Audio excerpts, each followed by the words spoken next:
وبسملہ و محمدلہ و مسلی و مسلمہ۔ آج ہمارا ماہانہ اصلاحی بیان ہے۔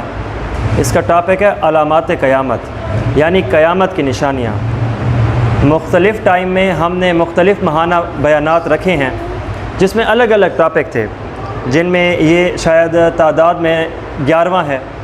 اس کا ہم نے رکھا علامات قیامت۔ میں جب اس بیان کو کھولنے بیٹھا، مطالعہ کرنے بیٹھا تو کافی گہرائی محسوس ہوئی۔ اب قیامت لفظ بول کر جس طرح منہ سے لفظ قیامت بولتے ہیں تو اس کی بڑی دنیا ہے اس کے اندر۔ نمبر 1، قیامت سے پہلے، یہ ایک مستقل موضوع ہے۔ نمبر 2، خود قیامت جب آ جائے گی، برپا ہو جائے گا تو اس کا ایک الگ انداز ہوگا۔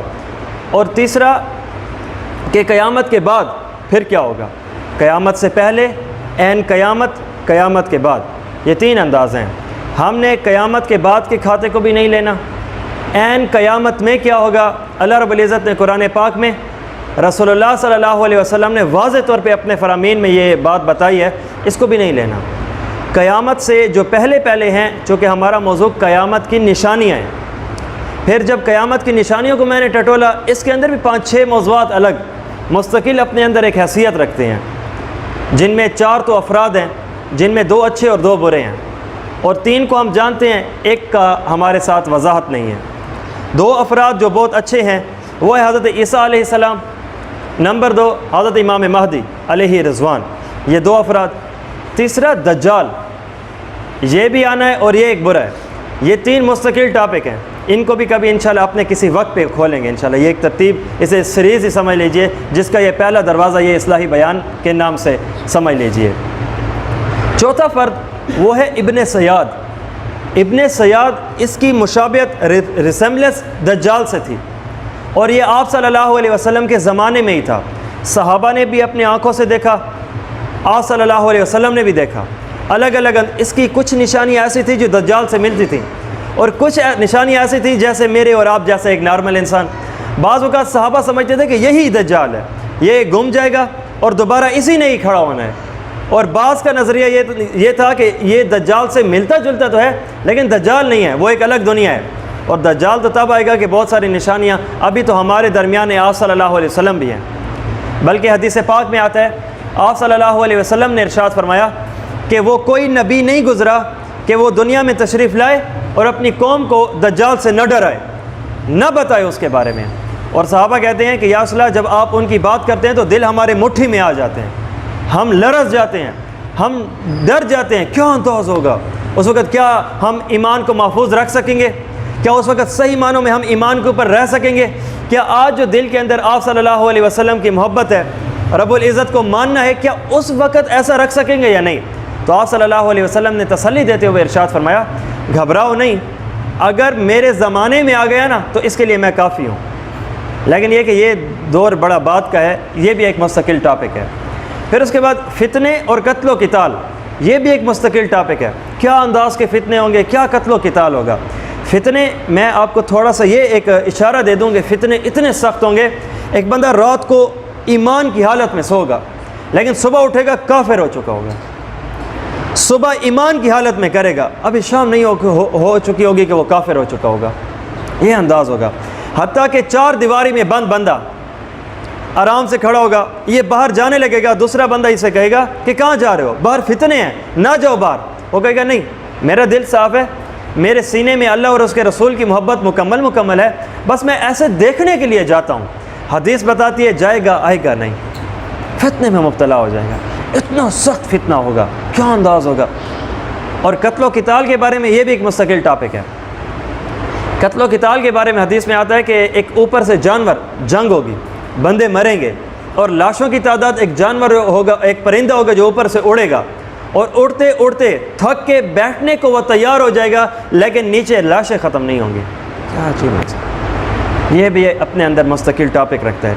لیکن جو میں نے، یہ وہ تھی جو اپنے اندر بہت بڑے ٹاپک رکھتے ہیں قیامت، میں نے ان کے اوپر بات نہیں کرنی، لیکن تھوڑا میں نے آپ کو ایک ہنٹ دے دیا کہ یہ بھی مستقل ٹاپک ہے، انشاءاللہ کبھی اس کے اوپر بھی بات کریں گے اور مستقل چلائیں گے، کیا انداز، کیا ترتیب۔ جو ہمارا آج کا ٹاپک مستقل ہے وہ ہے قیامت کی نشانیاں۔ قیامت کی کیا نشانیاں ہیں؟ مطلب ہر ایک چیز کی نشانی ہوتی ہے، تو قیامت کی کیا نشانی ہے، ہم کب قیامت کو قریب سمجھیں، اس کے متعلق بات ہے۔ سب سے پہلی حدیث، یہ جو ہمارا ٹاپک ہے 16 احادیث پر مبنی انشاءاللہ میں نے آپ کے سامنے گفتگو رکھنی ہے۔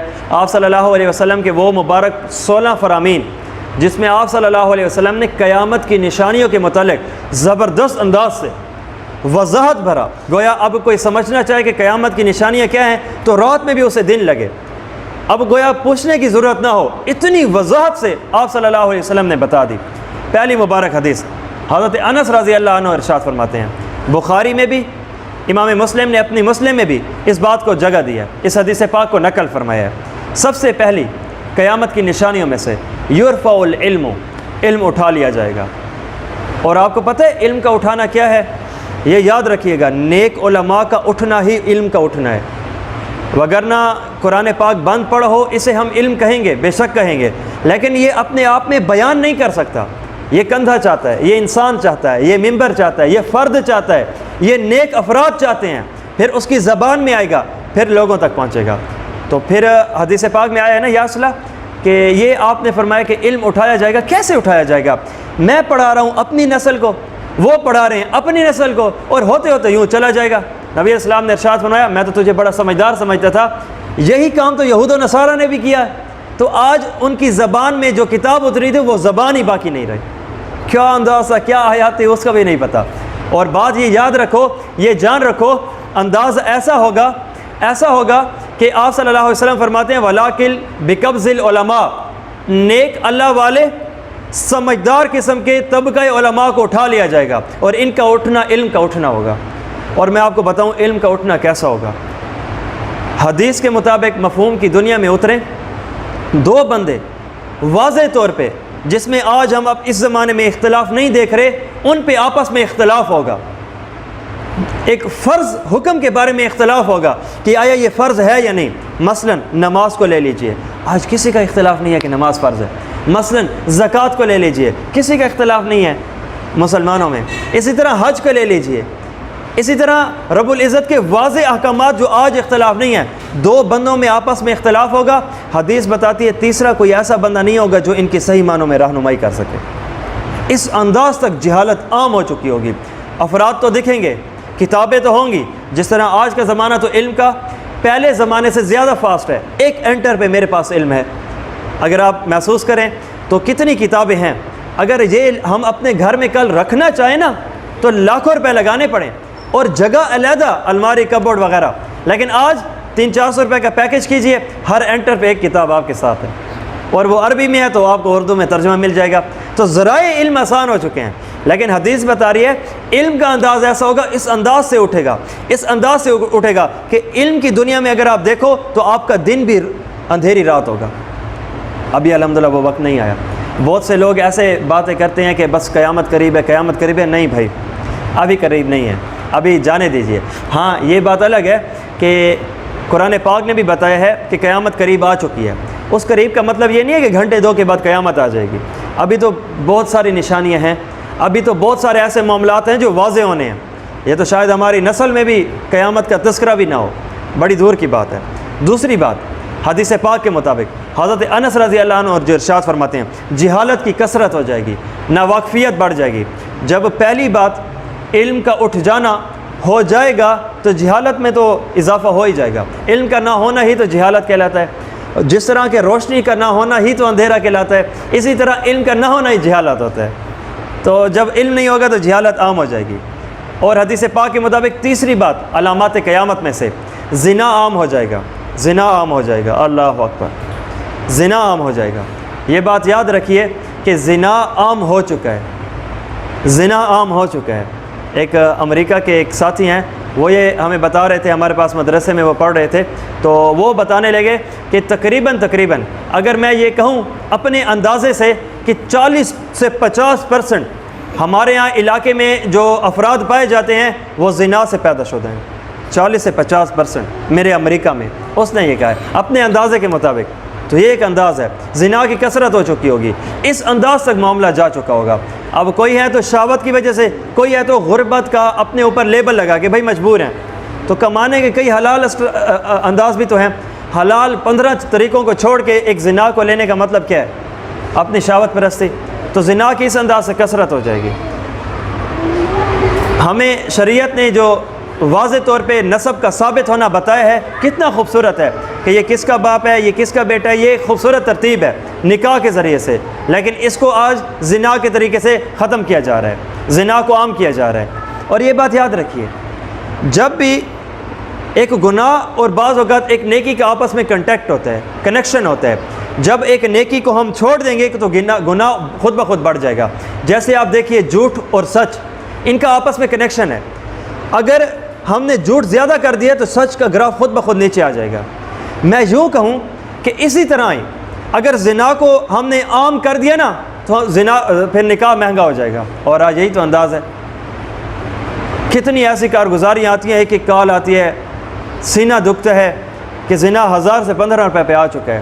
اور اگر ہم صحیح معنوں میں نکاح دیکھیں تو یہ جہیز کا خرچہ ہے، یہ وہ ہے، یہ فلاں ہے، یہ فلاں ہے. کتنی ترتیب بن جاتی ہے.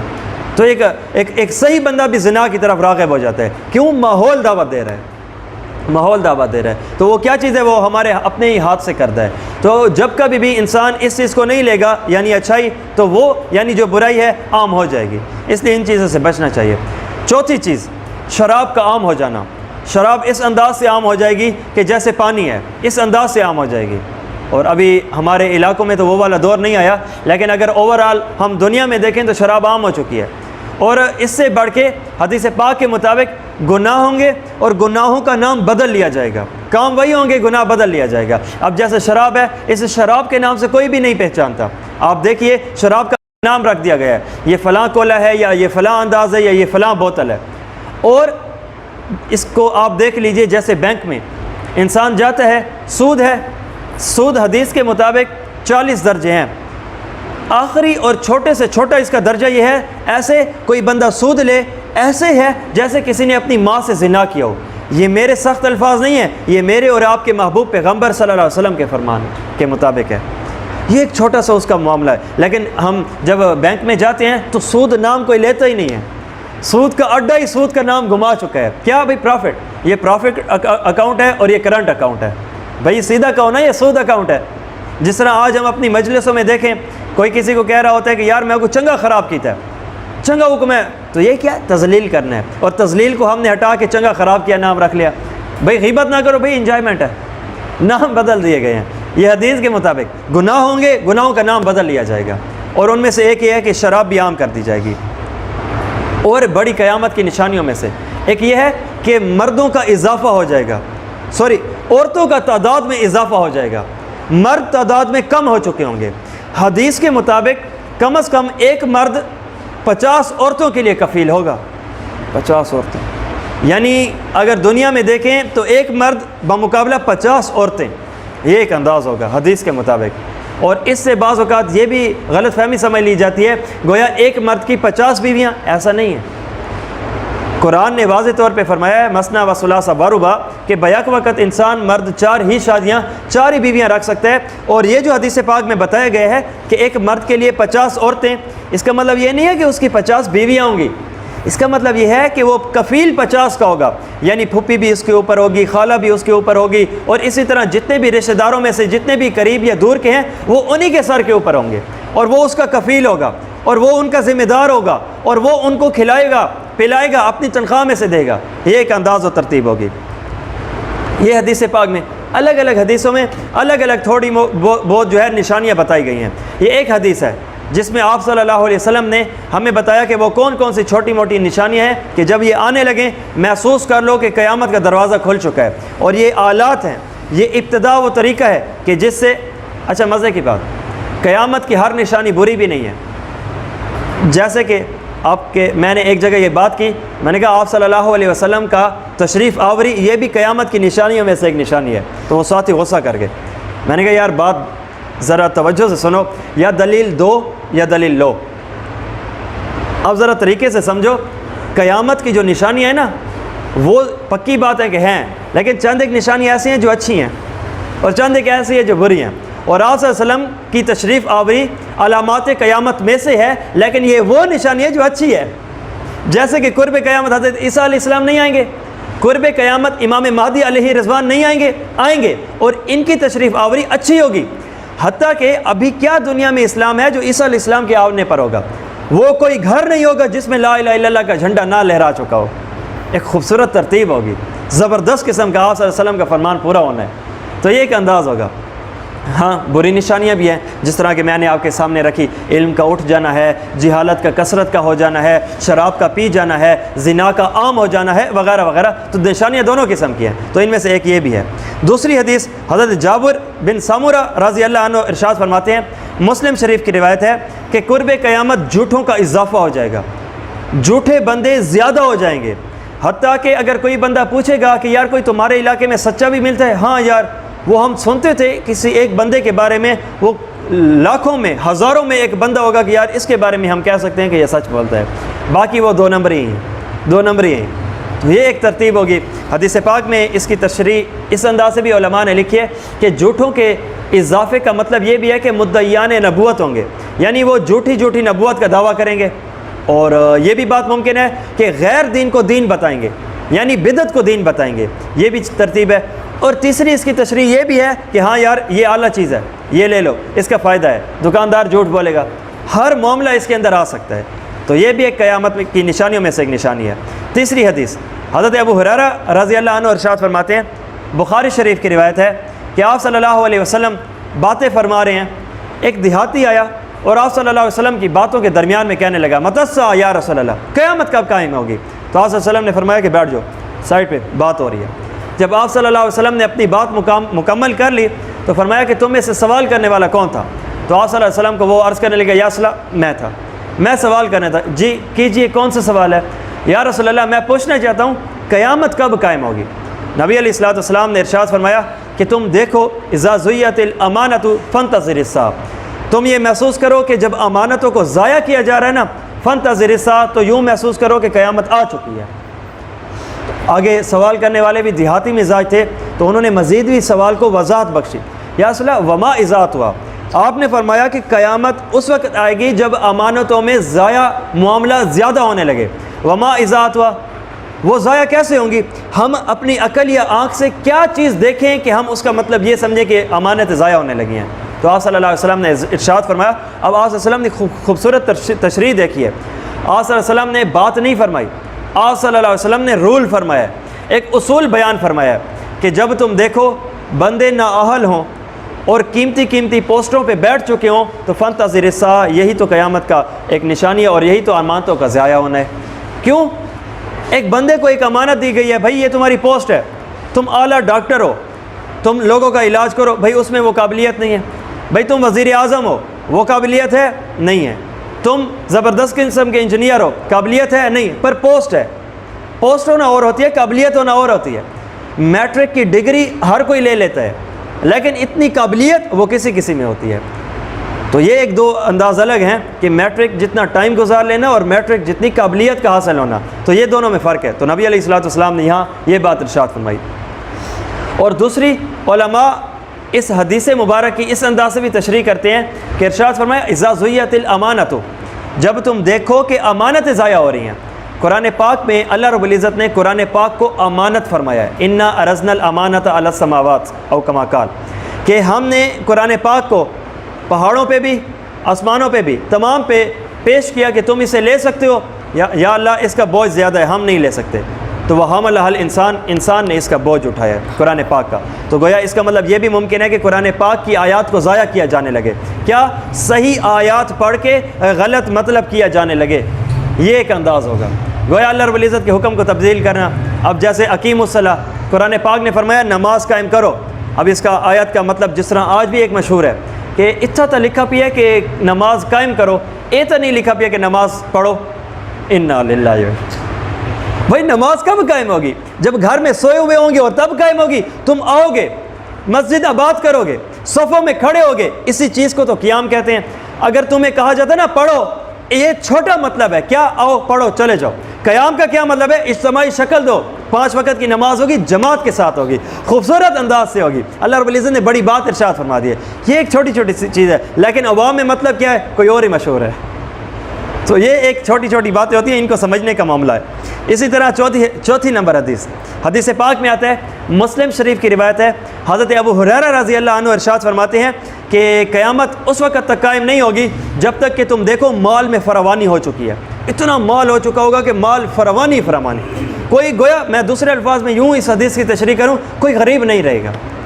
میں یوں انداز سے معاملہ چلاؤں کہ کوئی غریب نہیں رہے گا، کہ ہر ایک بندے کی ضرورت کم از کم پوری ہوگی، کم از کم ضرورت پوری ہو چکی ہوگی۔ یہاں تک کہ میں آپ کو حدیث پاک کی دنیا میں اتر کے کہوں، ایک امیر بندہ اپنے مال کی زکوٰۃ لے کر جا رہا ہوگا اور چاہے گا کہ کوئی غریب ہو میں اپنی مال کی زکوٰۃ دے دوں، تو جس کو بھی پیش کرے گا نا وہ کہے گا جناب میں خود بھی اتنا مال لیے ہوئے ہوں، اگر کوئی غریب مل جائے تو مجھے بھی بتا دینا، میری بھی زکوٰۃ اسے دے دینا۔ اس انداز سے مال زیادہ ہو چکا ہوگا، اس انداز سے مال زیادہ ہو چکا ہوگا۔ اور دوسری اس حدیث میں بتایا گیا ہے کہ عرب کی جو زمین ہے، عرب از اے ڈیزرٹ کنٹری، ہم نے اپنی کتابوں میں بھی انگلش کی یہ پڑھا ہے، لیکن اس وقت کیا ہوگا، وہ سرسبز و شاداب ہو چکا ہوگا۔ یہ میں نے ریسنٹلی اخباروں میں پڑھا ہے کہ یہ جو سلیمان ہے اس نے باقی جو عجم کے ممالک ہے اس سے مٹی منگوانا شروع کیا اور اپنے پہاڑی علاقے کو وہ مٹی سے سیراب کر رہا ہے اور اس کے اوپر وہ باغات اگا رہا ہے۔ تو یہ بھی حدیث پاک میں کیا عجیب منظر ہے۔ آپ صلی اللہ علیہ وسلم آج سے 1450 سال پہلے کی شخصیت، اور وہ ایسے وقت کی بات کر رہے ہیں کہ دور دور نسلوں تک میں بھی وہم و گمان نہیں ہے کہ ایسا ہو سکتا ہے۔ یہ آپ کے سامنے آج موبائل ہے، یہ میں آج کے دور میں آپ کے سامنے لفظ موبائل بولوں عام ہے، لیکن اگر 650 سال پہلے کا ایک بندہ اٹھے اور وہ کہے کہ ایک چیز ہے چھوٹی سی ہے، وہ جلتی ہے، چھوٹے سے بٹن ہے، اسکرین ہے، چپ ہے، بیٹری ہے، چارجر ہے، سگنل ہے، دور بیٹھے بندے سے رابطہ ہوتا ہے، تو اس وقت کے بندے یا تو اسے پاگل کہیں گے یا تو اسے زبردست قسم کا سمجھدار کہیں گے۔ کیوں؟ کیونکہ اس نے اپنے وقت کے لحاظ سے دعوی عام نہیں کیا۔ بات یہ اعلیٰ ہے، اب کوئی انکار کرنے پر آئے گا تو اتنی شدت سے کرے گا کہ یار یہ پاگل ہے، اور یا ماننے پر آئے گا تو کہے گا سلام ہے یار تجھے، کیا بات کی ہے۔ اور یہی چیز نبی علیہ السلام کے ساتھ ہے۔ یہ جو کہتے ہیں نا کہ بدل گئے تھے، بدلے نہیں تھے، صحیح ہے نا۔ آپ صلی اللہ علیہ وسلم کے ایسے زبردست قسم کے جو دعوے تھے نا، جو ساتھ لگے ہیں تو جان دینے والے بنے ہیں، اور جو اختلاف کیا ہے تو نبی علیہ السلام کو ساحر او مجنون، یہ جادوگر ہے، یہ دیوانہ ہے، یہ اس کا دماغ کام نہیں کرتا وغیرہ جیسی باتیں کرنے لگے۔ تو جنہوں نے انکار کیا شدت سے انکار کیا، اور جو ساتھ کھڑے تھے نا انہوں نے کہا کہ ادھر تیر لگے، نبی کو کچھ نہیں ہونے دیں گے، ہم اپنا پسینہ بہائیں گے، ہم اپنا خون بھی بہائیں گے، پر نبی علیہ السلام کو آنچ نہ ہو۔ وہ ایک صحابی حضرت خبیب ہیں، سولی پہ لٹکے ہوئے ہیں، قریب ہے کہ اب ان کے پیروں سے سہارا ہٹا دیا جائے اور ان کو لٹکا دیا جائے۔ اب جنہوں نے سولی پہ لٹکایا انہوں نے کہا ہے کہ صرف اگر ایک جملہ بول دو نا خبیب، ابھی تمہیں ہم اتارنے کے لیے تیار ہے، تمہاری جان بخشی کر دیں گے۔ وہ کون سا جملہ ہے؟ یہ ہے کہ یہ ذرا بول دو کہ نبی علیہ السلام اے کاش کہ میری جگہ یہاں پہ لٹکے ہوتے، میں بچ جاتا۔ اے صحابی صرف یہ جملہ بول دو۔ تو اب وہ ولولہ اور محبت اور چاشنی دیکھیے، انہوں نے کہا ارے تم یہ کہتے ہو، مجھے تو یہ بھی گوارا نہیں ہے، اور میں یہاں پہ لٹکا رہا ہوں کہ نبی علیہ السلام کے راستے میں کانٹا بھی چبھے نبی علیہ السلام۔ کیا عجیب، ان کی دنیا الگ تھی۔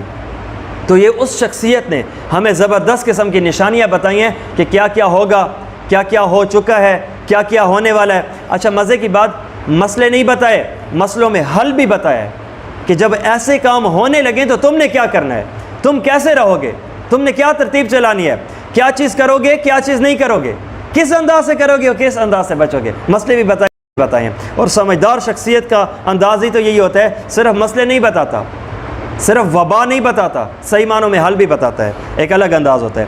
5ویں نمبر حدیث، حضرت ابو ہریرہ رضی اللہ عنہ ارشاد فرماتے ہیں، امام بخاری نے اپنی بخاری، امام مسلم رحمۃ اللہ علیہ نے اس سے اپنی مسلم میں بھی نقل فرمایا ہے۔ حدیث پاک میں آتا ہے آقا علیہ السلام نے ارشاد فرمایا کہ جلد وہ زمانہ آئے گا کہ دریائے فرات سے زبردست قسم کا سونا اگلے گا، اتنا سونا ہوگا کہ فراوانی فراوانی ہوگی۔ اور آپ صلی اللہ علیہ وسلم نے اب دیکھیے مسئلہ بتایا، ساتھ حل بھی بتایا۔ میں محمد صلی اللہ علیہ وسلم اپنے اس زمانے کے لوگوں کو نصیحت کر رہا ہوں کہ جب تمہارے زمانے میں یہ زبردست قسم کا سونا اگلے تو تم قریب نہ ہونا، 1 روپے کا حصہ بھی نہ لینا۔ علماء نے اس کی الگ الگ تشریح کی ہے کہ کیوں نہ لینا اور کس انداز سے سونا نکلے گا۔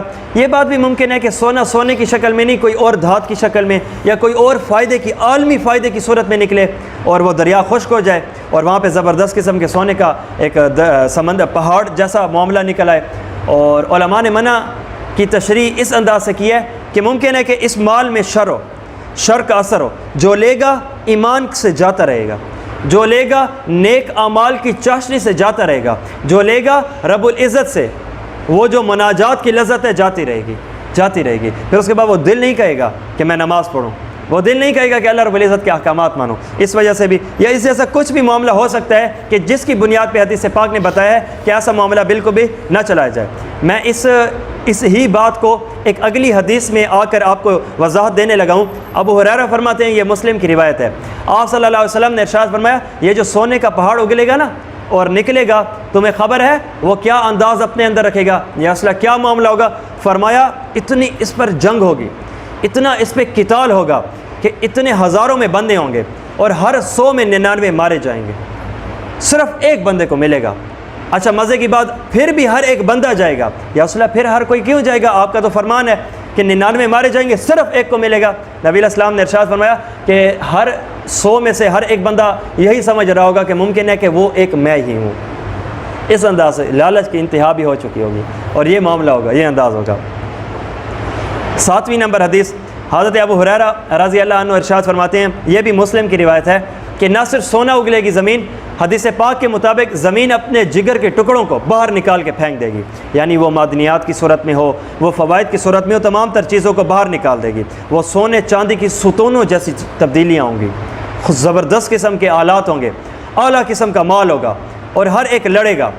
اور اس ہی کی وجہ سے چور کے ہاتھ بھی کٹیں گے, اس کی وجہ سے قتل بھی ہوں گے, اس ایک مال کو لینے کی وجہ سے رشتہ دار آپس میں لڑیں گے اور ہوتے ہوتے کئی مارے جائیں گے, چند ایک کو ملے گا. یہ اگلی بات ہے. اور اس پر حدیث پاک میں آتا ہے جو مال لے لے گا نا وہ مال سے تھک چکا ہوگا اور وہ افسوس میں بیٹھا ہوگا کہ مال میں نے لیا تھا مزے کے لیے, ہاتھ کٹوا بیٹھا ہوں. مال میں نے لیا تھا مزے کے لیے, اب وہ دل بھی نہیں رہا. مال میں نے لیا تھا رشتہ داروں میں تقسیم کرنے کے لیے, تھوڑا میرا ان میں بھی قد کاٹ بڑھ جائے, اب وہ بھی معاملہ نہ رہا. تو گویا یہاں سے نقصان کا پہلو بھی اور یہاں سے مال کے فائدے کا نہ ہونے کا معاملہ بھی ہو جائے گا. ایک ایسا نحوست بھرا مال ہوگا.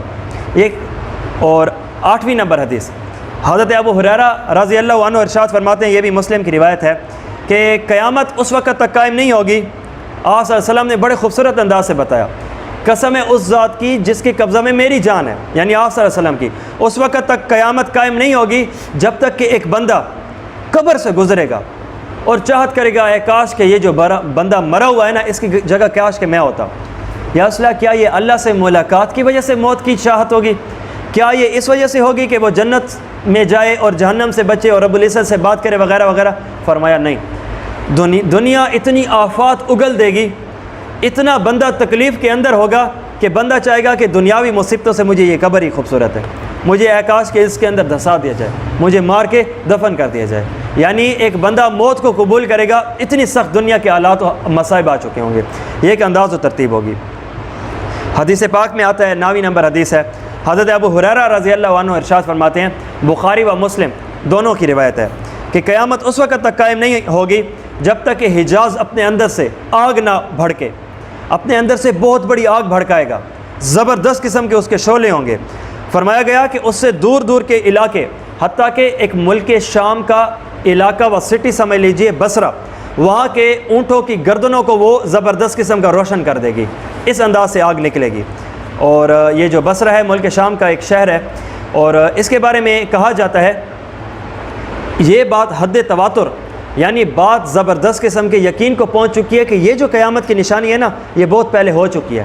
اور اتنی زبردست قسم کی آگ بھڑکی تھی, حجاز سے بھڑکی تھی, اور ہم نے رات میں اپنے وہ کام جو اندھیرے میں ہم نے دن میں سونپ رکھے ہوتے تھے رات میں بآسانی کر لیتے تھے. اور اتنی زبردست قسم کی آگ تھی کہ یہ پتھروں کو پگھال کے رکھ دیتی تھی اور درختوں کو کچھ ہی نہیں کہتی تھی. اور یہاں تک کہ حدیث پاک میں آتا ہے وہ ایک مدینے میں جیسے ہی وہ آب و ہوا جاتی تھی داخل ہوتی تھی, وہ جو گرم تھی وہ بالکل نارمل ہو چکی ہوتی تھی, وہ ٹھنڈی ہو چکی ہوتی تھی. گویا یہ آگ نے نقصان تو کیا لیکن مدینے کے اوپر کوئی اثر بھی نہیں ہوا. حتیٰ کہ علماء اس علاقے کے بندے لکھتے ہیں, کہتے ہیں کہ ایک بہت بڑا پتھر تھا جس کا آدھا حصہ مدینے کے اندر تھا اور آدھا اس پتھر کا حصہ سٹی مدینے سے باہر تھا. اور ہم نے اپنی آنکھوں سے دیکھا جو پتھر کا حصہ مدینے میں تھا اسے کچھ بھی نہیں ہوا, اور جو مدینے سے باہر کا حصہ تھا وہ بالکل فنا ہو چکا تھا جل کے۔ یہ ایک انداز ہے جو حدیث پاک کے مطابق مکمل پورا ہو چکا ہے۔ اور مزے کی بات کہ درختوں کو کچھ نہیں کہتی تھی، درختوں کے پتے تک بھی باقی، لیکن دوسرے انداز میں پتھر بھی پگھل گیا۔ یہ بھی ایک نشانیوں میں سے نشانی ہے۔ 10ویں نمبر حدیث بخاری شریف کی روایت ہے، حضرت انس رضی اللہ عنہ ارشاد فرماتے ہیں کہ قیامت کی اول نشانیوں میں سے ایک نشانی ہے کہ لوگوں کو مشرق سے مغرب کی طرف ہانک کر وہ آگ لے کر جائے گی۔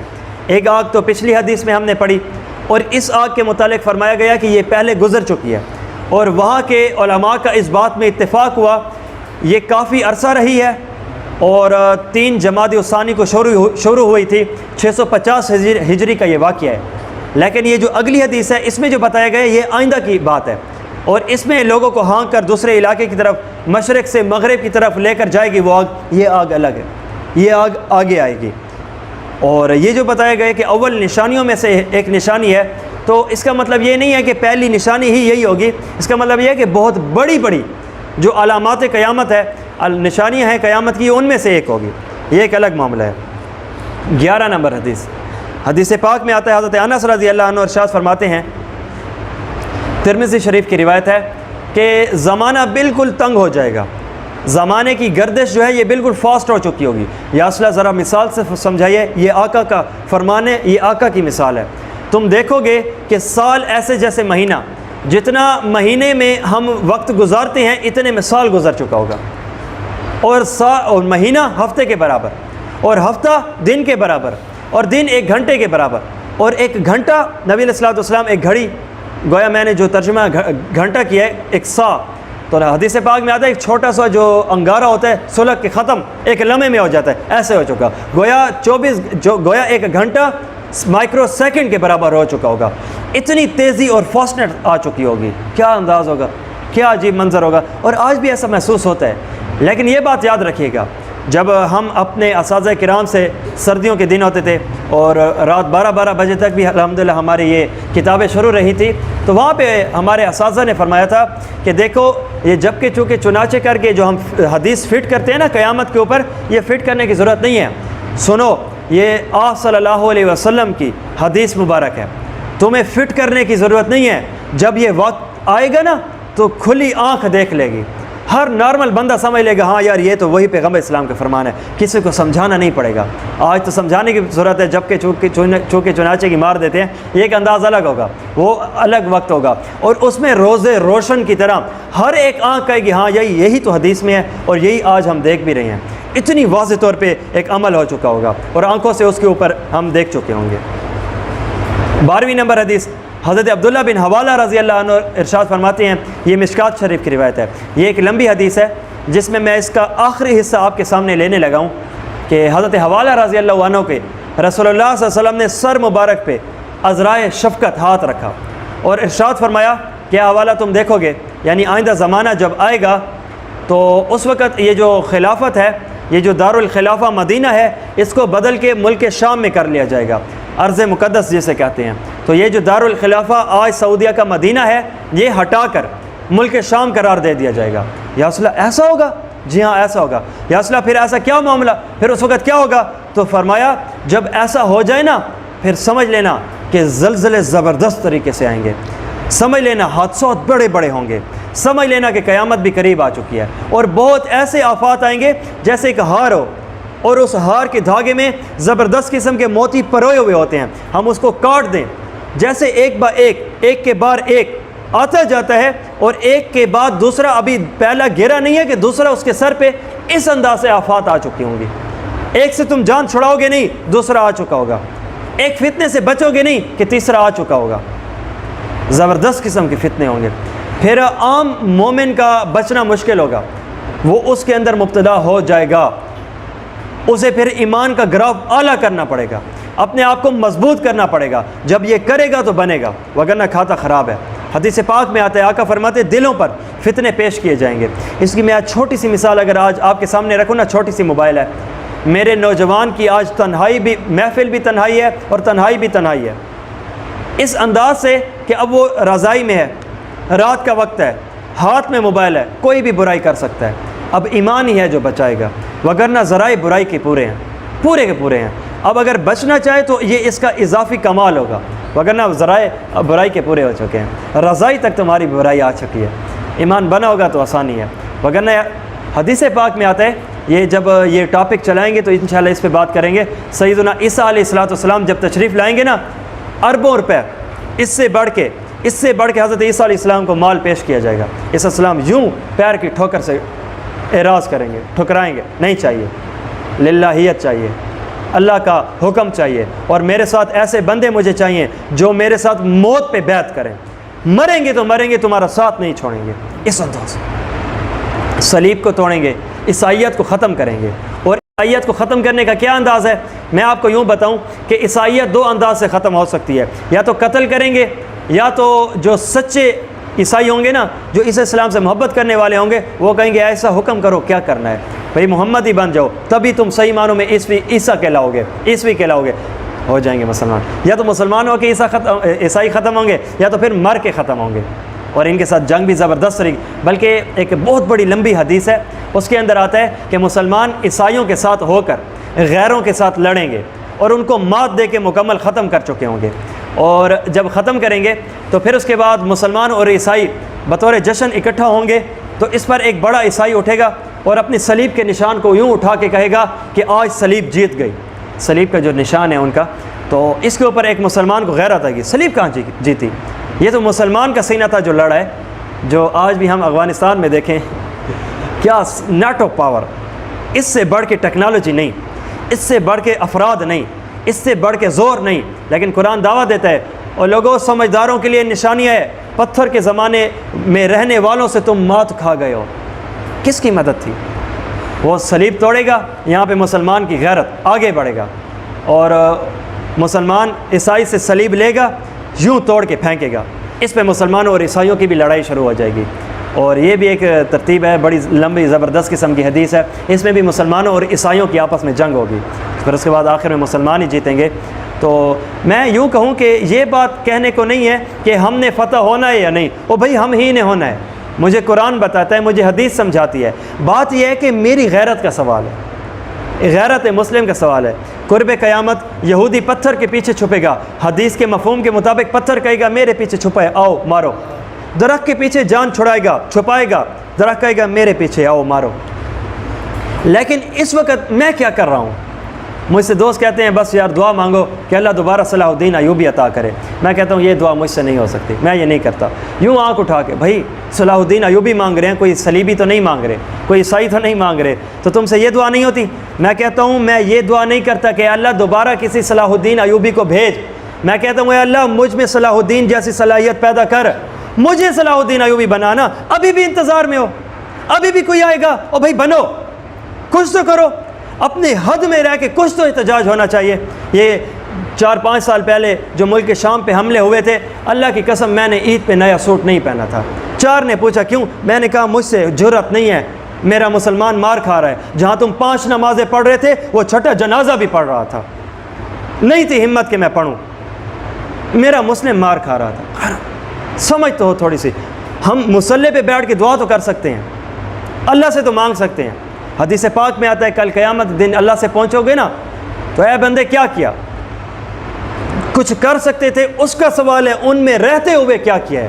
دعا کی ہے، نفل پڑھے تھے، اللہ سے مانگا تھا، دل میں برائی کو برا تو جانتے ہیں، وہ کیا تھا، یہ ایک انداز ہوتا ہے۔ یہ مسلمان کی شان ہے، مسلمان کی شان الگ ہے بھائی، غیر جیسا نہیں ہے کہ میرا بن گیا سائڈ پہ چھوڑ دو، نہیں نہیں نہیں نہیں، وہ بکری کی سری ہے، 7 گھروں سے ہو کر دوبارہ تمہارے پاس آئی ہے، ہر ایک نے سمجھا مجھے نہیں اس کو زیادہ ضرورت ہوگی کھانے کی، مجھے نہیں اس کا زیادہ ضرورت ہوگی، دوبارہ اسی کے پاس آ گئی۔ یہ صحابہ کا لشکر ہے، جا رہا ہے، بیٹھا ہے، مہمان نوازی ہوئی، کھجوریں ان کے سامنے رکھی گئی، کھا گئے، صحابہ چلے گئے، پیچھے ایک دوبارہ دشمن صحابہ کا لشکر آیا اور ان کے سامنے بھی رکھی گئی، بھائی یہ یہاں سے محمد کے غلام چلیں، ہاں چلیں، کیا کر رہے ہو؟ بھئی ان کا پیچھا کر رہے ہیں، چلو ایک بات تو سنتے جاؤ، مہمان نوازی راستے میں ہم نے ان کی بھی کی ہے، کھجوریں رکھی ہیں، مہمان نوازی ہم نے تمہاری بھی کی ہے، کھجوریں رکھی ہیں، ایک تبصرہ پیش کر دیں، جی تم کبھی ان کو نہیں پہنچ سکتے، کبھی تم ان سے جیت نہیں سکتے۔ بھئی یہ کیا کہہ رہے ہو؟ مہمان ہو، نہ جاننے والے ہو، یہ تبصرہ کیوں پیش کر رہے ہو؟ کہا کہ جب میں نے ان کے سامنے کھجوریں رکھی ہیں نا تو ہر ایک نے ادنا سے ادنا گلی سڑی سے گلی سڑی کھائی ہے، اعلیٰ اپنے بھائی کو پیش کیا ہے، حتیٰ کہ سارے کے سارے گندے کھا لیے گئے، اچھے بچا لیے گئے۔ اور جب تمہارے سامنے رکھی ہیں سارے گندے بچ گئے ہیں اور ہر ایک نے چاہے کہ میں اچھی کھا لوں، اس کا بنتا ہے بننا۔ تمہارا مزاج الگ ہے مسلم، تیرا مزاج الگ ہے، تم الگ ہو۔ حدیث نہیں بتاتی، آقا نے فرمایا ہے المسلم کجسد واحدہ او کما قال، اور مسلم تم تمام مسلمان ایک جسم کی مانند ہو۔ نہیں دیکھتے کہ تمہاری آنکھ دکھے تو پیر کو تکلیف ہے، پیر دکھے تو آنکھ کو تکلیف ہوتی ہے، اسی طرح تمام مسلمان ایک جسم کے مانند ہے۔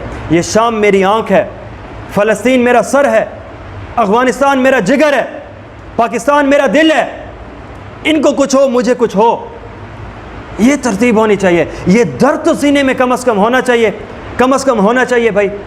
شاہ رفیع الدین رحمۃ اللہ علیہ علماء دیوبند میں سے گزرے ہیں، ان کے سامنے جب یہ حدیث آئی نا کہ یہ عیسائیوں سے لڑیں گے، مال پیش ہوگا، ترتیب وغیرہ وغیرہ، تو اس میں ایک سعودی ایک ایسے بادشاہ، ایک ایسے خاندان کے پاس جس میں آپ صلی اللہ علیہ وسلم نے ارشاد فرمایا تھا کہ اے خاندان مکہ، یہ تمہارے اندر چابی ہے اور سعودیہ کا بادشاہ الگ، لیکن ہمیشہ قیامت کی صبح تک تمہاری نسل میں کعبے کی چابی چلے گی۔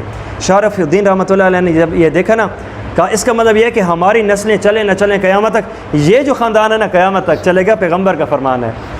تو اس پر انہوں نے ایک زبردست قسم کی تلوار اور اظہار محبت اور ساتھ چھوٹا سا خط ان کے موجودہ نسل کے بندے کو دے دیا، کہا پیغمبر کا فرمان ہے، تمہیں دعا ہے قیامت تک زندہ رہو گے تم یا تمہاری نسل، تو یہ شاہ رفیع الدین رحمۃ اللہ علیہ کی تلوار ہے اور محبت بھرا خط ہے، تو یہ دے دینا کہ، اور ان کو خط میں لکھا کہ اے عیسیٰ علیہ السلام، ہم نے اپنے پیغمبر سے اپنی ہی نبی علیہ السلام کی سے حدیث ہم نے سنی ہے، پڑھی ہے، جانی ہے، پرکھی ہے کہ قرب قیامت عیسیٰ السلام آئیں گے اور وہ مسلمانوں کے ساتھ ہو کر کفار کے ساتھ لڑیں گے، تو یہ شاہ رفیع الدین اللہ کا ولی یہ تمہیں دیتا ہے اور اظہار محبت کا معاملہ چلاتا ہے، اگر تم ہمارے زمانے میں آ گئے تو اپنے جسم کے ساتھ تمہارے ساتھ ہو کر دشمن سے لڑیں گے، اور اگر نہیں تو یہ تحفہ قبول کر لینا۔ کچھ تو محبت کا اظہار بھی ہو، انداز الگ ہوا کرتے ہیں۔ 13ویں نمبر حدیث ہے، ترمذی شریف کی روایت ہے، حضرت ابو ہریرہ رضی اللہ عنہ ارشاد فرماتے ہیں، یہ ایک چھوٹی چھوٹی باتیں ہیں اور درد بھری باتیں ہیں۔ نمبر 1، مال غنیمت ایسے جیسے گھر کی دولت قرار ہو، جیسے یہ میری گھر کی دولت ہے، کچھ مسئلہ ہو گیا میں نے اٹھا کے دے دیا، چلو یار اس سے مسئلہ حل کرو۔ مال غنیمت، بیت المال، قومی خزانہ، یوں سمجھ لیا جائے گا جیسے اس کے باپ کا خزانہ ہو، بے خرچ کرو۔ اور آج ہم دیکھتے ہیں لکھا ہوا پاکستان اور ہے لیکن دکھا ہوا پاکستان اور ہے۔ اگر کاغذاتی طور پہ آپ دیکھو نا تو پتہ نہیں یہ سڑک ہماری کتنی مرتبہ بن چکی ہوگی، اور اصل میں دیکھو تو انسان کے پاؤں میں درد ہو جائے اگر صحیح معنوں میں پیدل چلے تو۔ اور حدیث پاک میں فرمایا گیا کہ زکوٰۃ تاوان لگے، ایسے جیسے جبراً کسی چیز سے زبردستی کوئی چیز کھینچی جا رہی ہے، یہ انداز چلنے لگے۔ اور دین سیکھا جائے گا دنیاوی محبت کی خاطر، دنیا سیکھنے کے لیے، دنیا لینے کے لیے، گویا سیکھو گے دین لیکن اس سے حاصل کرو گے دنیا۔ اور آج کے انداز میں یہ بات ممکن ہے کہ کسی کی نیت خراب ہو، لیکن میں آپ کو ایک مزے کی بات بتا دوں، حضرت مفتی تقی عثمانی صاحب دامت برکاتہم ارشاد فرماتے ہیں کہ میرے پاس ایک بندہ آیا، زبردست قسم کا ہائی فائی ہے اور دنیاوی جاہ و جلال رکھتا ہے، سمجھدار ہے۔ اس نے مجھے آ کے کہا کہ حضرت یہ جو آج کل آپ مدارس میں علماء پہ محنت کر رہے ہیں، طلباء کو پڑھا رہے ہیں، قال اللہ قال رسول پڑھا رہے ہیں، یہ کوئی فائدہ نہیں ہے۔ میں نے یوں نگاہ اٹھا کے دیکھی، مسلمان بندہ ہے، مجھ سے یہ کہہ رہے، میری محنت کو وہ چیلنج کر رہے کہ میں جو پڑھا رہا ہوں فضول پڑھا رہا ہوں، تو کوئی وجہ؟ کہا میرا لاجک یہ ہے کہ آج کل ہر ایک بندہ دنیاوی غرض سے پڑھتا ہے، کوئی دین کی محبت نہیں ہے، کوئی دین کی خدمت نہیں ہے، وغیرہ وغیرہ کچھ بھی نہیں ہے۔ تقی عثمانی صاحب دامت برکاتہم نے ارشاد فرمایا کہ اگر ایسی بات ہے نا تو میں سروے کرتا ہوں۔ اپنے بچوں تمام تر کو جمع کیا مسجد میں، بیان فرمایا مجھے ایک بندہ ہے، فلاں ہے، ہائی فائی ہے، میں اس کی بات ضائع نہیں کر سکتا تھا، اس وجہ سے میں آپ کے سامنے یہ بات رکھتا ہوں، اور میرے بچوں ایمان سے بتانا، میں تم پہ زبردستی نہیں کر رہا، اللہ کے لیے بتانا، سچ بتانا، کیا دین کے لیے دنیا کے لیے دین حاصل کر رہے ہو یا دین کے لیے دین کو حاصل کر رہے ہو؟ تو کہا سب نے کہ اللہ کے لیے ہم دین حاصل کر رہے ہیں، ہم آخرت کے لیے کر رہے ہیں، ہم اللہ کو راضی کرنے کے لیے کر رہے ہیں، ہم سیکھ کر سکھانے کے لیے کر رہے ہیں، ہم پیغمبر کے جھنڈے کو زبردست قسم کے بلند کرنے کے لیے کر رہے ہیں۔ اچھا ہاتھ کھڑا کرو، سب نے محفل میں یوں ہاتھ کھڑے کیے، تاکہ عثمانی صاحب نے فرمایا ابھی بھی مجھے تسلی نہیں ہے، ممکن ہے 4 کی نیت ہو 400 کی نہ ہو، اور عزت اور لحاظ میں انہوں نے ہاتھ کھڑا کر دیا ہو، یوں ہے مجھے علیحدہ علیحدہ آ کر ملا گیا، پھر تسلی نہ ہوئی، کیا پتہ تم ایک بندے مجھ ایک استاد کے سامنے میں تم لحاظ میں ہو، تو تعداد میں جتنے بچے ہو نا، ہر ایک بچہ مجھے پرچی لکھے اور اپنا نام بھی نہ لکھے، کہیں ایسے نہ ہو کہ پھر وہ معاملہ ختم ہو جائے۔ تو ہر ایک پرچی کو میں نے دیکھا، ہر ایک پرچی بتا رہی تھی ساجی اللہ کی قسم ہم دین اللہ کے لیے سیکھنے کے لیے آئے ہیں۔ ابھی الحمدللہ حالات اچھے ہیں، اتنے منفی نہیں ہوئے، ابھی ترتیب زبردست ہے۔ آگے کہ مرد ہوگا بیوی کا مطیع فرما بردار ہوگا، ماں کا نافرمان ہوگا۔ اب ذرا اس حدیث کو سمجھنا چاہیے، حدیث میں یہ بات بری نہیں ہے کہ ایک مرد اپنی بیوی کا فرما بردار ہو، یہ بات بری ہے کہ جتنا فرما بردار ہونا چاہیے وہ تو ہو، اور جتنا نہیں ہونا چاہیے وہ بھی ہو، یعنی اچھائی بھی مان رہے ہو برائی بھی مان رہے ہو، اور جو ماں ہے اس کی تم اچھائی بھی نہیں لیتے، بیوی کی برائی بھی لیتے ہو، یہ چیز ہے۔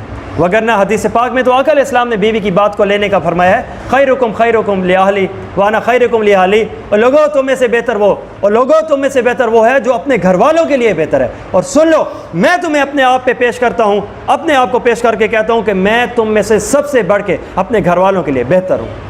حضرت عائشہ سے نبی علیہ السلام کی مبارک زندگی پوچھی گئی ہے نا، بکری کا دودھ بھی خود دھو لیتے تھے، اور اگر ٹوٹا ہوا جوتے کا تسمہ بھی خود وہ جوڑ لیا کرتے تھے، چھوٹے موٹے کام بھی خود فرما لیا کرتے تھے۔ خوبصورت ترتیب تھی ایک۔ اور دوسرا کہ یہ جو دوست کو قریب کیا جائے گا اور باپ کی نافرمانی کی جائے گی، یہ کھلی آنکھوں سے آج دیکھا جاتا ہے۔ ہم دیکھیں ایک غصے والا مزاج کا نوجوان لڑکا ہے، دوستوں میں کھل گپ کر رہا ہے، مذاق شذاق، جو چیز مزے کی ہے وہ آرام طریقے سے باتیں کر رہا ہے، لیکن جیسے ہی گھر میں جاتا ہے باپ سے بدتمیزی، اللہ اکبر، ایسے نہیں ہونا چاہیے، ایسے نہیں ہونا چاہیے، یہ سخت انداز ہے۔ حدیث پاک میں آتا ہے ایک بیٹے نے نبی علیہ السلام کی خدمت میں آ کے عرض کیا، یا رسول اللہ میرا باپ مجھ سے سارا مال لے لیتا ہے۔ نبی علیہ السلام نے باپ کو بلوایا، اب باپ کو پتہ چلا راستے میں کہ مجھے نبی علیہ السلام نے اس وجہ سے یاد فرمایا ہے کیونکہ میرے بچے نے جا کر شکایت کیا کہ میں باپ اس سے سارے مال لے لیتا ہوں، تو یہ دل ہی دل میں اپنے اشعار کہنے لگا اور اشعار بھرے ساری باتیں کرنے لگا۔ تو اس پر جبرائیل السلام پہلے نبی علیہ السلام کے پاس آ گئے، ابھی وہ راستے میں باپ تھے، نبی علیہ السلام کو عرض کرنے لگے، یا رسول اللہ فیصلہ کرنے سے پہلے یہ جو باپ نے دل میں اشعار کہے نا یہ ضرور سن لیجئے گا۔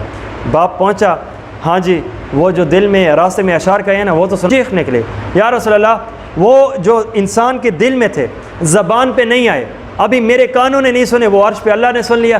ہمارا ہر معاملہ آپ کے ساتھ ایمان کو بڑھاتا ہے، اور زبردست طریقے سے انہوں نے اپنا درد بھرے اشعار، جس کا مفہوماً میں آپ کے سامنے اگر یوں مطلب رکھوں کہ اس نے کہا کہ بیٹا میں زبردست تواں تھا تم کمزور تھے، میں جوان تھا تم چھوٹے تھے، میں نے اپنی کمائی تمہارے اوپر نچھاور کی، میں صحت مند تھا تم بیمار تھے، لیکن جب تمہیں تکلیف ہوتی تھی میں اپنی راحت بھول جاتا تھا تمہاری تکلیف کی خاطر، سردیوں کی لمبی راتیں ہوتی تھی، پیشاب والے بستر پہ تیری ماں سو جاتی تھی، تمہیں گرم بستر پہ سلاتی تھی، جب تمہیں بھوک لگتی تھی اپنے پیٹ کو کاٹ کے اپنا حصہ تمہیں کھلاتے تھے، اور جب تم کوئی خواہش کرتے تھے ہم اپنی ضرورت کو چھوڑ کے تمہاری خواہش پوری کیا کرتے تھے، جب تم ایک بات کرتے تھے حکم کے درجے میں لیا کرتے تھے، جب تم آہ کرتے تھے دل میں لگتی تھی، جب مسکراتے تھے مزہ آتا تھا۔ ارے اب جب تم بڑے ہو گئے ہو، اب جب تم ایک فلما بلغت السن والغایۃ، جب تم زبردست قسم کے ایک تواں کو پہنچے، جب تم بڑھتے گئے تو ہم گھٹتے گئے، جب تم جوان ہوتے گئے تو ہم جھکتے گئے،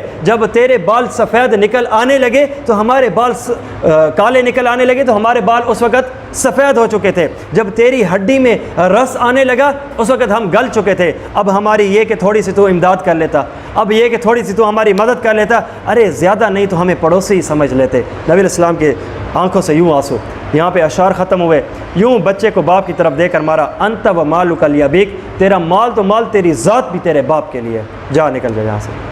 تو باپ کی یوں انداز ہونی چاہیے، باپ کے بڑے احسانات ہیں بھائی، یہ جب بڑا جوان ہو کے کہتا ہے نا تے میرے واسطے کیتا کہ بھائی اسے زندہ گاڑ دیتے، یہ جملہ نہ بولتے۔ تمہیں کیا خبر ہے، تم اس وقت مزے میں تھے جب تمہارے مزے کے لیے وہ تکلیف میں تھا۔ دوستوں کے ساتھ یاریاں اور باپ کے ساتھ غداریاں بنتا نہیں ہے۔ اور حدیث پاک میں آتا ہے اسی حدیث کی تشریح کہ حدیث پاک کی مفہوم کہ مسجد میں شور و غل ہوگا اور بڑے سردار لوگ فاسق ہوں گے، تمہارے با اختیار لوگ 2 نمبر ہوں گے، اور کسی کی عزت اس وجہ سے کی جائے گی کہ کہیں یہ مجھے نقصان نہ پہنچائے، اس کے شریف ہونے کی وجہ سے نہیں، اس کے اعلیٰ کردار ہونے کی وجہ سے نہیں، اس کے 2 نمبر ہونے کی وجہ سے اس کی عزت کی جائے گی، کہیں یار یہ تکلیف نہ پہنچائے، کہیں یہ تکلیف نہ پہنچائے۔ آج کتنے ایسے معاملات ہیں، اگر چور عدالت میں پکڑے بھی جائے نا، مظلوم کہتا ہے اللہ تعالیٰ کو معاف کیتا ہوں، اسے پتہ ہے اگر آج معافی نہ دوں نا، میں نے اسے نہ دی، کل یہ گولی بھی مارے گا، آج تو اس نے صرف مال کھینچا ہے، یہ انداز ہے۔ تو گویا اس کے شر سے، اس کے خوف سے، اس سے ڈرتے ہوئے اس سے جان چھڑائی جاتی ہے، یہ ایک ترتیب ہے۔ اور آگے یہ تو انداز آج کے دور میں دکھ رہا ہے کہ گانے والیوں کا عزت بھی کی جائے گی، اکرام بھی کیا جائے گا، کثرت بھی ہوگی۔ آج اگر ہم دیکھیں شہرت کا معیار کیا بن چکا ہے کہ 2 نمبری کرو، شہرت کا معیار کیا بن چکا ہے کہ کوئی بھی ایک ولگر قسم کے الفاظ بول لو، اسٹائل اپنا لو، تم فیمس ہو جاؤ گے۔ فیمس ہونے نے ہمیں ہمارے معیار کو گرا دیا، بس لالا مشہور تھوں۔ یہ ٹک ٹاک کی دنیا یہ طوفان بدتمیزی بن چکی ہے، یہ انتہا کو پہنچ چکی ہے، اور یہی چیز ہمیں دکھ رہی ہے۔ اس پہ غالب ماحول ہی یہی ہے۔ چند ایک دوستوں سے یہی رابطہ ہونے پر اگر علماء کا تھوڑا سا بیان 15-10 سیکنڈ کا کاٹ کے یہاں پہ لگایا جائے نا، فوراً گائیڈ لائن کمیونٹی آ جاتی ہے کہ یہ ہمارا نہیں ہے، انہوں کو ستھرا پچتا نہیں۔ وہ کہتے ہیں کہ لالا ایک سے تھوڑی ویڈیو کو بول نہ کرے سو کو بیار کٹو، وغیرہ اگلی دفعہ اپلوڈ کیتا تاسا تھوڑے چینل کو بلاک کر دے سو، تھوڑی ایپ بلاک ہو سی۔ اچھا ہی لیتے ہی نہیں ہیں، یہ ایک ان کا انداز بن چکا ہے۔ شراب عام ہو چکی ہوگی، اور زمانے کے اگلے آنے والے بندے زمانے کے پچھلے نیک لوگوں گزرے ہوئے پر لعنت کریں گے، یہ بھی ایک ترتیب و انداز ہوگا۔ یا رسول اللہ جب ایسا ہو جائے تو پھر کیا ہوگا؟ فرمایا پھر ترتیب سے بات سنو۔ نمبر 1، سرخ طوفانی آندھیوں کا انتظار کرو، یہ ایسے آئیں گی کہ تمہیں اڑا لے جائیں۔ پھر دیکھو کہ زبردست قسم کے زلزلے ہوں گے، دیکھو کہ زمین میں دھسائے جاؤ گے، دیکھو کہ صورتیں مسخ کر دی جائیں گی، دیکھو کہ پتھر برسنے لگیں گے۔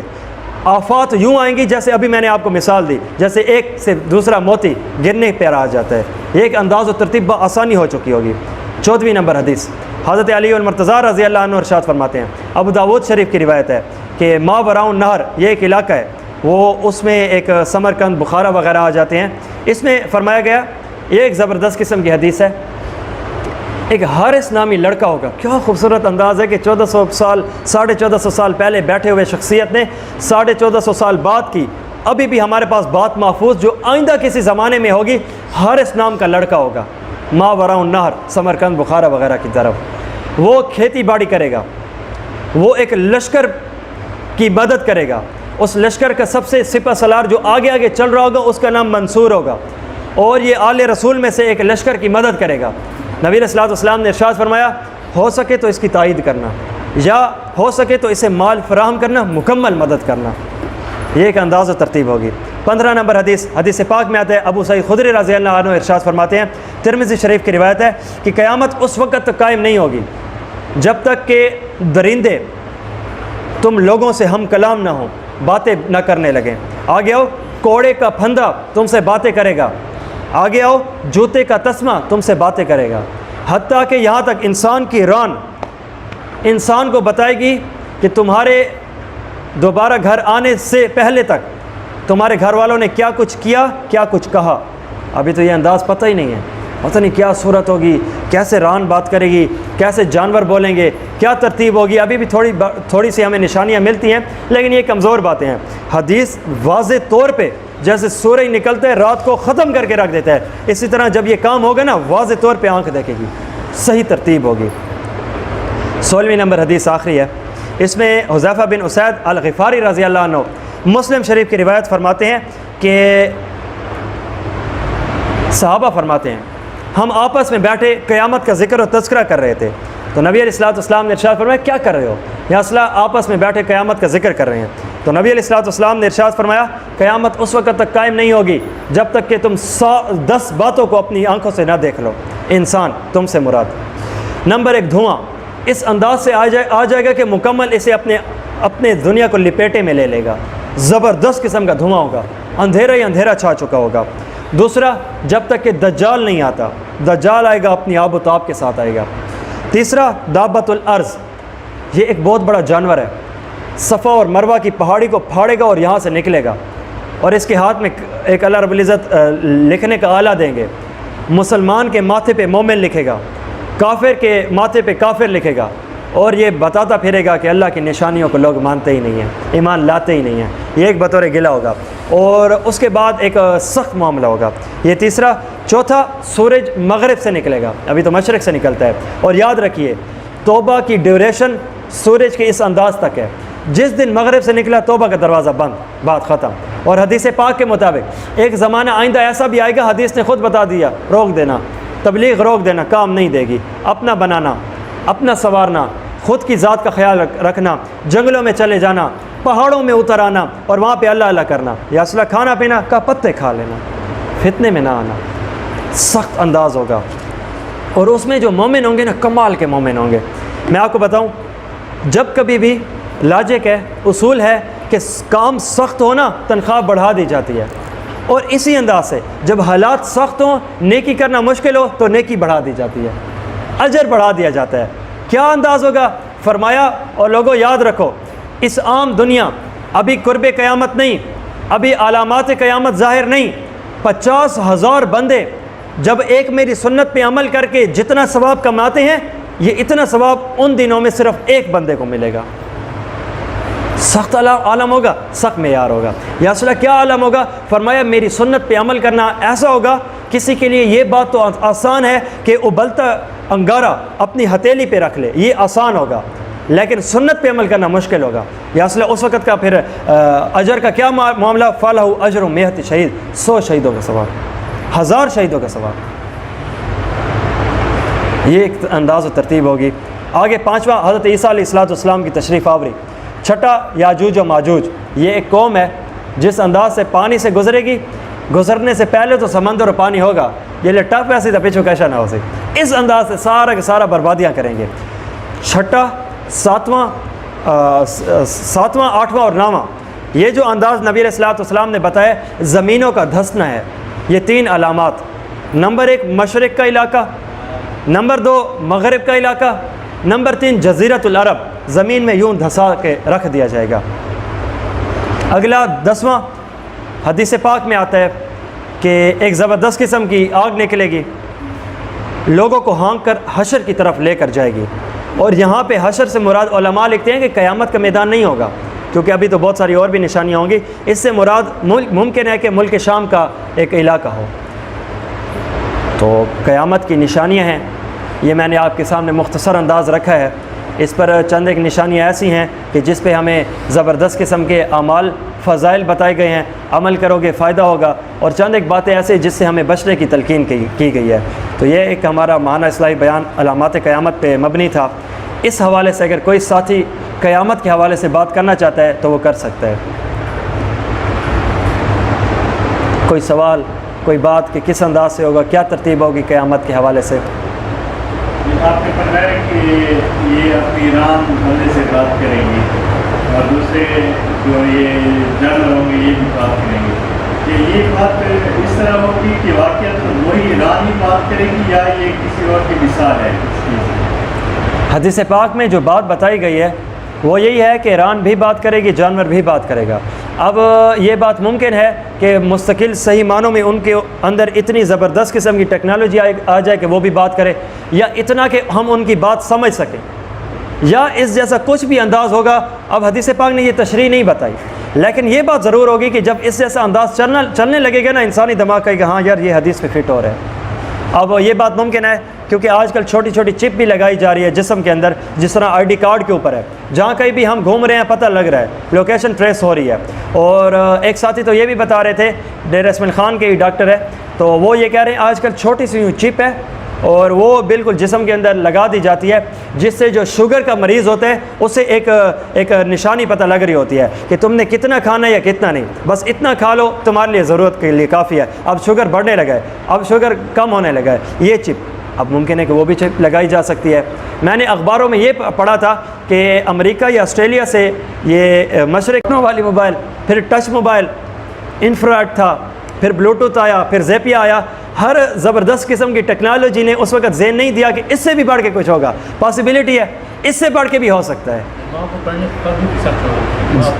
جی دماغ بھی پڑھا جا سکے گا، بالکل بہترین بات، زبردست قسم کی بات ہے، دماغ پڑھا جا سکے گا۔ آج بھی ریڈ ہونے کے بہت سارے ہمیں ترتیبیں ملتی ہیں، لیکن اس وقت زبردست طریقے کا ہوگا، فتنے ہی فتنے ہوں گے۔ ابھی تو میں نے بات فتنوں پہ نہیں کی، وہ بات ہوتی تو بات لمبی ہو جاتی، وہ مستقل ایک ٹاپک ہے۔ تو دجال کتنی جسمانی طور پر آئے گا یا وہ جسمانی طور پہ ظاہر ہوگا، جسمانی طور پر ہی ظاہر ہوگا۔ حدیث پاک میں یہی تو انداز و ترتیب ہمیں بتائی گئی ہے کہ وہ کانا ہوگا، اور حدیث پاک میں کیا خوبصورت ہمیں وضاحت دی گئی ہے، کیا کہ سن لو کہ وہ کانا ہوگا، وہ ربو کا لیسا بھی آور، اور تمہارا رب کانا نہیں ہے۔ گویا دلیل کے لیے یہ بات کافی ہوگی کہ آنکھ کا دیکھنے والا بھی سمجھ لے، کسی عالم کی ضرورت نہیں پڑے گی۔ لالا یہ دسائے خدا من کی نوئی کو نہیں کھاتا ہے، ایسا نہیں ہوگا، ہر ایک آنکھ دیکھ سکے گی۔ جی ہاں، الگ الگ انداز آتے ہیں حدیث میں۔ یہ نیا پیدا ہوگا یا پہلے شروع ازل سے آ رہا ہے؟ اور آپ کی بات پر جو میں نے جواب دیا ہے، اس کا اشارہ ہمیں خود حدیث پاک دیتی ہے۔ تمیم داری حدیث پاک کے مطابق رضی اللہ عنہ سفر کرتے کراتے کسی جزیرے میں گم گئے، اور وہاں پہ دیکھا ایک عجیب الخلقت انسان ہے، پورا جسم بالوں سے بھرا ہوا ہے، آنکھیں عجیب ہیں، ڈر لگتا ہے اسے دیکھ کر، زنجیروں میں جکڑا ہوا ہے، اور بہت سارے سوالات کیے۔ ان کے ایمان لانے کا بھی یہی انداز بنا کہ پوچھا کہ وہ آخر الزمان آ چکے ہیں؟ بھئی وہ کون؟ بھئی ایک مکہ میں نبی نام محمد صلی اللہ علیہ وسلم، وہ آ چکے ہیں؟ تو کہا پتہ نہیں وغیرہ، جیسا ہی انہوں نے جواب۔ پھر اس کے بعد بہت ساری اور بھی باتیں انہوں نے پوچھی، یہ ہو چکا کیا؟ ان میں ایک نشانی یہ بھی پوچھی کہ شام پہ حملے ہو چکے ہیں، صحیح ہے؟ تو یہ بہت ساری باتیں پوچھی۔ تو وہ دوبارہ مجھے جان میں نے چھڑائی اور باہر نکلا، اور دوبارہ مکہ میں آ کے پتہ چلا نبی علیہ السلام میں ایمان بھی لایا، ترتیب بھی چلائی۔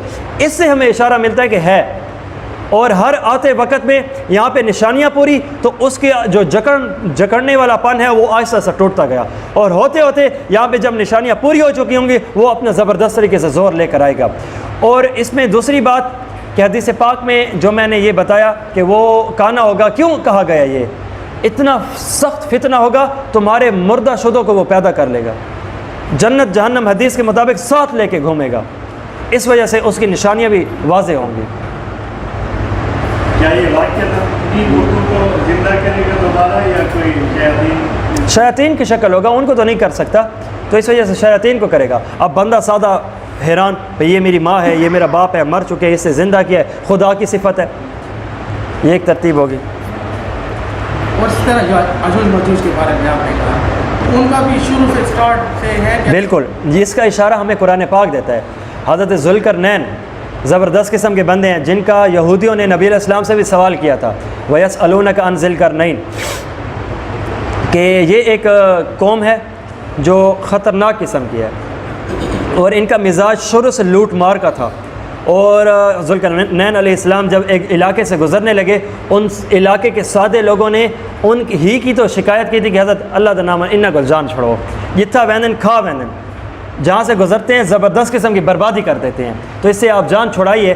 تو ذوالقرنین علیہ السلام نے وہاں پہ قرآن پاک سورۃ الکہف میں اس کا ذکر ہے، تو وہاں پہ یہ بات بتائی گئی ہے کہ ذوالقرنین نے فرمایا تھا کہ میری یہ چیز ہے، یہ ترتیب ہے، تانبا سیسا وغیرہ یہ لے کر آؤ، زبردست قسم کی مضبوط دیوار بنائی، اور ان کو اس دیوار کے اس طرف دھکیل دیا، اور وہ اس وقت تک جب تک کہ اللہ رب العزت چاہیں گے وہ اس دیوار کے پیچھے دھکیلے ہوئے ہیں۔ وہ کون سی جگہ ابھی تو نہیں نشاندہی نہیں ہے، اب مختلف اس کے دیوار چینی ایک تفسیر اجواند ہے۔